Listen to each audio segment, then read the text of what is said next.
Good afternoon. This is Angelo Bruscus from North Beach Community Television and northbeachnow.com.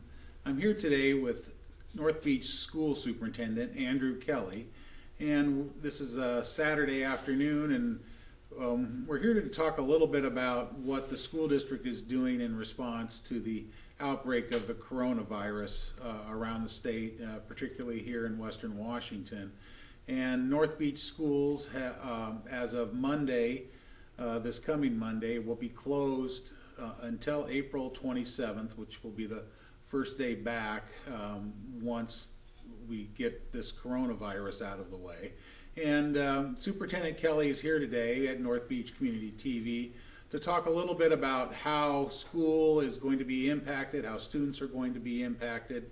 And Andy, why don't you talk a little bit about how some of the measures you're going to be taking and how it's going to impact students right from the get-go. Great. Well, thank you, Angelo. It's a pleasure to be here today and to share with our families and community what we're hoping to do in this time of opportunity. I think I want to start by saying crises sometimes give us an opportunity to bring out the best in ourselves, in our community, and in those around us. And that's really how we're looking at this in North Beach School District. Obviously, the biggest inconvenience for our families is going to be that there's no school happening in our school buildings for their kids. But what we're working really hard to try to do is figure out how we can come together as a school community to support not only continued educational opportunities for all of our students, but also continue to feed our students, especially the most vulnerable kids that we have. And so maybe I'll start with sort of our planning process. Monday and Tuesday of this next week, I'll be working with district leaders and teacher leaders to come up with our detailed plan of how exactly we're going to support all the things that we're going to attempt to do over the next 6 weeks. In terms of food service, families can expect that by Thursday this next week at the latest, that there will be a structure where you can call in, text in, email in to the school, and we're going to be making lunches and providing meals to families just like we do during a regular school day. My goal is that anyone who needs a meal, a school-aged child will be able to order those, and I'm sort of thinking of it like hotel room service, that if you need us to prepare that meal and bring it to your home, we're going to put a plan together so that we can do that. We'll also have pickup places where families would prefer to do sort of a drive-through stop. You'll be able to drive through, pick up the number of meals that you requested, and we'll do that every school day for the entirety of the school closure. So that takes care of meals. The academic piece is going to be exciting as well. I met with all of our district staff yesterday afternoon at 4 o'clock, and we talked about really thinking about learning differently. We talked about creating opportunities for our kids to learn virtually, to learn online, to engage in specific things that they're passionate about. And all of those things, as you can imagine, are going to be a little bit challenging for us because we're really going to be forced to think differently about how we deliver instruction. So again, by Thursday of this next week, families can expect a robocall from me and lots of email on the district Facebook page as well as the district website about how to access these different things. And our vision with the instructional piece is that there will be grade level appropriate activities for kids to do. And one of the things that we know is that our parents are our kids' first and very best teachers. And one of the things that I'm most excited about is sometimes in public education, the school sort of works as a detached entity from families. And that's just not going to work over the next 6 weeks. We're going to need to partner together with moms and dads and grandmas and grandpas and caregivers so that there's opportunities for kids to do work at home. And we know that that's going to be challenging and it's going to be different, but I also think it's a great opportunity to do different kinds of things with your kids. I know I've got 4 kids of my own at home, and so one of the things we're going to be juggling is how do we work full-time jobs and also support our kids' education. Probably means that they're going to get to sleep in a little bit, but the expectations to do the work will still be there. One of the things that we're going to be putting a plan in place for as well is we know that all of our families don't have adequate technology at home. So again, by Thursday of next week, there will be an opportunity for families to check out laptops and Chromebooks and computers from the school, because we're going to do everything in our power to remove barriers for our kids and our families so that they can access what they need to be successful. I'm certain, and this is one of the things I told our staff yesterday, I'm positive that we're going to make some mistakes. I'm positive that it's not going to be perfect, our first run through, but I'm really hopeful that this crisis will actually create an opportunity for us to grow as a district, grow deeper partnerships with our families, and actually build better relationships perhaps than we've previously had. So we're excited, and the district staff is really looking at it as an opportunity to serve in a way that we haven't before. How would you, if you're a parent with children at home who are used to getting your lunch program, how will they get in touch with you? Are there some numbers that they can call right now to start making plans for that? So by next week we'll have all of this built. But the idea is that there will be an email that you can send your order to that will include how many student age or school age meals do you need delivered. We'll have a window of time when we deliver those meals, and you'll be able to either to send that electronically or you'll be able to call a specified number and make that ask. We're going to ask that orders come in the day before. That'll allow us to prep and plan the next morning, and then deliveries will happen midday on the following day. So it'll be sort of order one day for delivery the next, and our expectation is that we'll be able to pull that off again starting Thursday for the duration of the school closure. And we're hopeful that we're going to be back in school on April 27th, but we just don't know yet. I mean, it's going to depend on what the health experts say, and we're going to try and do everything we can as a school community to be postured and positioned for the long haul to support our kids and our families. Is there ways that the public can help? Do you need help in delivering the meals preparations? I know you have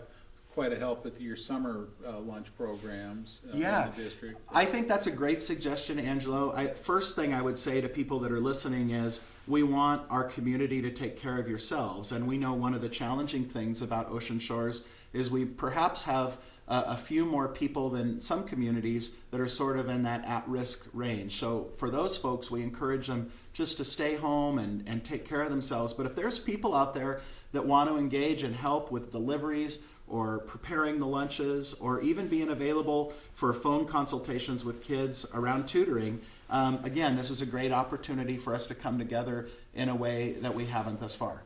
What's going to happen with the school board now? You've got meetings scheduled throughout the next month and a half. Talk a little bit about how that's going to change, and will you still be conducting school board business? Absolutely.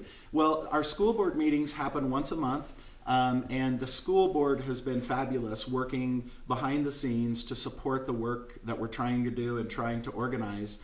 Those meetings will continue to happen. We're not sure at this point if those are going to be virtual meetings that people can watch or engage in virtually, or if they'll still be live meetings. We'll hopefully have that decision made by the first of the week. People can expect an announcement by Monday.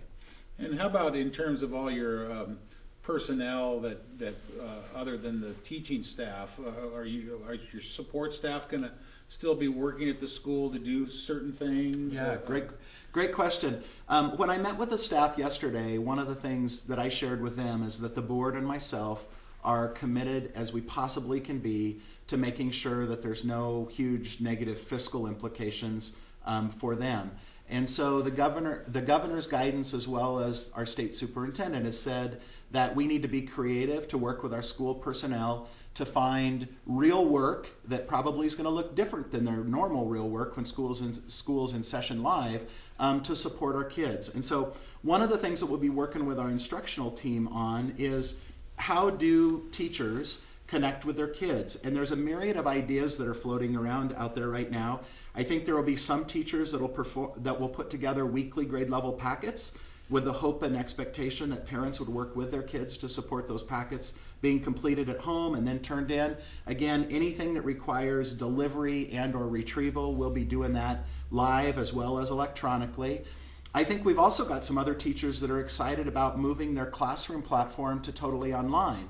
And so there will be opportunities for kids to engage that way. One of the teachers I talked to last night said that their plan was to schedule every other day a 15 to 20 minute one-on-one appointment that could happen either via a phone call or a Zoom meeting, just to plan an individualized program for each of the students in their class. So what I know about our teachers and our classified staff, is that they're very, very committed to our kids and making sure that this works. And it may not look the same for every grade level and every teacher, but I'm positive that we'll have opportunities for all of our kids to engage. Yeah, I can see at certain levels it's going to be really hard for younger kids, especially to be in a virtual classroom where older kids might really spark on that, and there might be some real interesting opportunities.